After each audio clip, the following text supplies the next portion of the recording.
Today is the 39th anniversary of the original Super Mario Bros. On the NES, and to celebrate that, I thought it would be fitting to review every game in the original Super Mario Bros.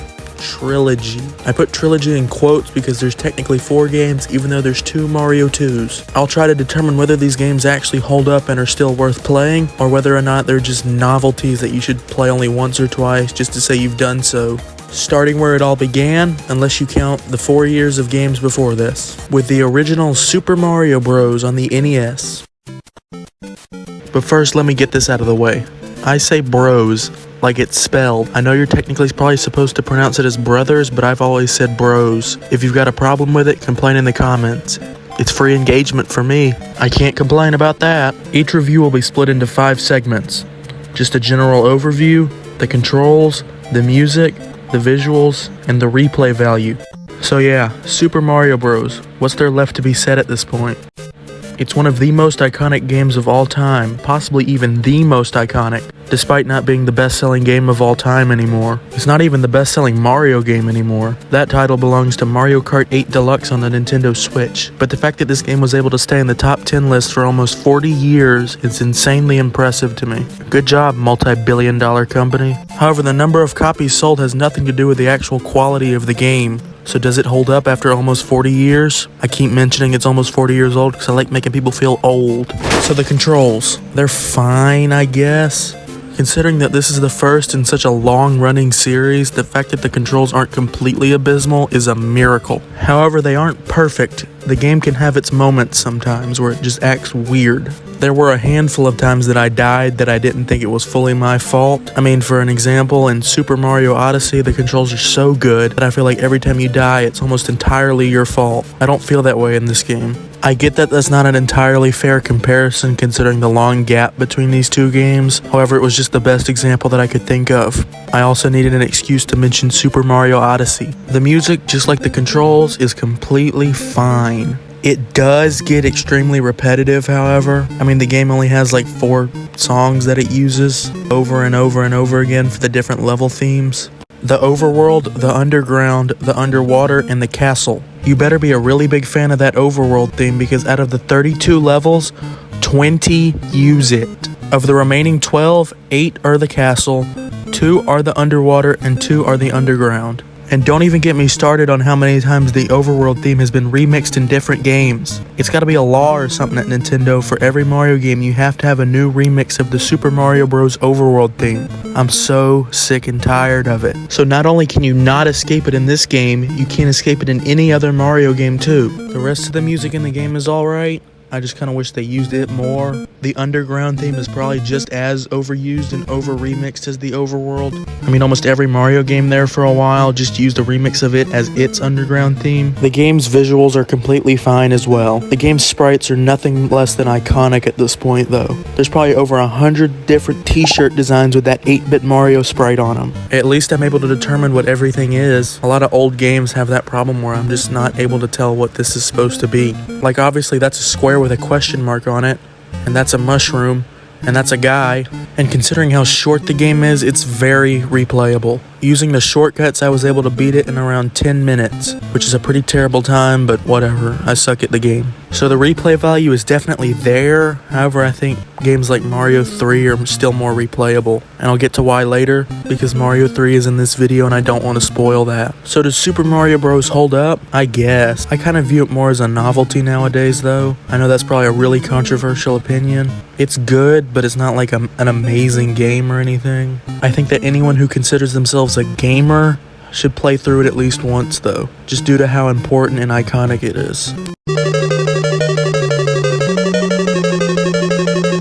Look, I'll be completely upfront and honest. I did not replay this game for the video.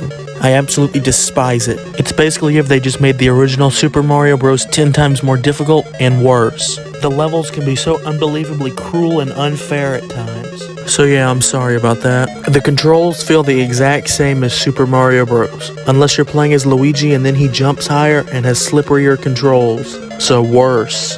A character that feels different to control is interesting, I guess, but if they control worse, why bother? Sure, Luigi's higher jump could be useful. However, considering how difficult this game can be, the slippery controls being a negative definitely outweighs the positive of the higher jump. The music is the exact same too. I don't think there's anything new added. Yippee! And you'd think with a sequel they'd make the visuals look better. But no, they made them look worse somehow. A lot of the sprites are still the same, and I think the mushroom looks better, but other than that, everything else just looks worse. Why does the ground look like that? There is no replay value. I never want to play this game ever again. I recently learned that there's people that actually like the lost levels. There's mental asylums for a reason. Back in the day, even Nintendo didn't want to bring this game over to North America, so that's why they gave us this instead. If you're enjoying this video and want to see more like it, don't forget to subscribe. Only 7.5% of people that watch my videos are subscribed. What's wrong with you? Anyway, on to Super Mario Bros. 2 or Super Mario USA, as it's known in Japan. I haven't played this game nearly as much as other Mario games, but I did replay it for this video. And let me get the most overdone piece of Mario trivia out of the way.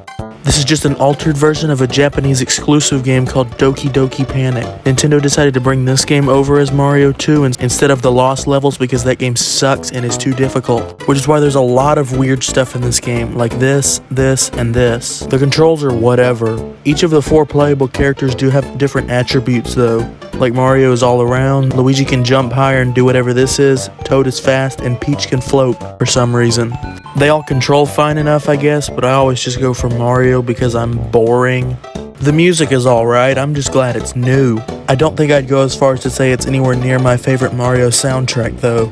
The visuals are also pretty good too. Again, I'm just glad they're different. The sprites are pretty good too, although I have no idea what is going on with Mario's right here. What is that random pixel? Is it a tail? I'm also not entirely sure how they managed to get 4 colors in one sprite, because as far as I'm aware, the NES could only handle 3 colors per sprite. It's possibly something similar to how Bowser works in the original Super Mario Bros. It may look like he has 4 colors, but the black is just the background. So if you were to put him on a different background, his armband would be the color of the background. The replay value is definitely there, however I don't think it's as good as Mario 1 or 3's personally. You've basically got to find specific potions in specific spots in specific levels and place those specific potions in specific spots in specific levels. So I'm not really a big fan of that. In Mario 1 you've just got to find the warp zone, and in Mario 3 you've got to find the warp whistle. A lot more simple. Or maybe I'm just dumb. I also found this game to be pretty difficult. Not as difficult as Lost Levels, obviously, but still a little bit difficult. Although that definitely had nothing to do with the fact that I'm playing this on an emulator on my phone. I swear it has nothing to do with that. And finally, Super Mario Bros. 3. Fittingly enough, this is my 3rd favorite 2D Mario game. 3rd place is this, 2nd place is World, and 1st place is Wonder. And it's my favorite Mario game on the NES, which I know is a really boring choice. But hey, let me know if you'd want a video about my favorite Mario game on every Nintendo console. Anyway, I do really like this game, obviously. It's not completely perfect, it does have its moments that remind you it's an NES game from 1991, but it's still really, really good. The controls are probably as good as you can get on the NES. The game's visuals make me realize how insane it is that Super Mario Bros. And this game are on the same console. The jump is just really, really impressive to me. Good job again, multi-billion-dollar company. I vastly prefer Mario's sprite in this game as opposed to Super Mario Bros. And the Lost Levels. I think 2's might surpass it, but whatever that weird thing is, kinda holds it back. There's also just way more variety in the level themes, and the music is just way better than the first 3 games in my opinion. It can also start to get a little bit repetitive, but at least there's more of it, and I just think it sounds better overall. So not only is it just a little bit less repetitive, I just think it's better. And the replay value is top notch. Each playthrough of this game will feel completely different. If you really wanted to, you could get to World 8 in like 3 minutes. Or you could beat every level. Depends on what you feel like doing that day. If you're curious as to what my ranking of these 4 games is, it's easily Super Mario Bros. 3 and Super Mario Bros. And Super Mario Bros. 2, and 40 miles down the road is Super Mario Bros. The Lost Levels. Run over by a car, hit with a bat, set on fire, and exploded.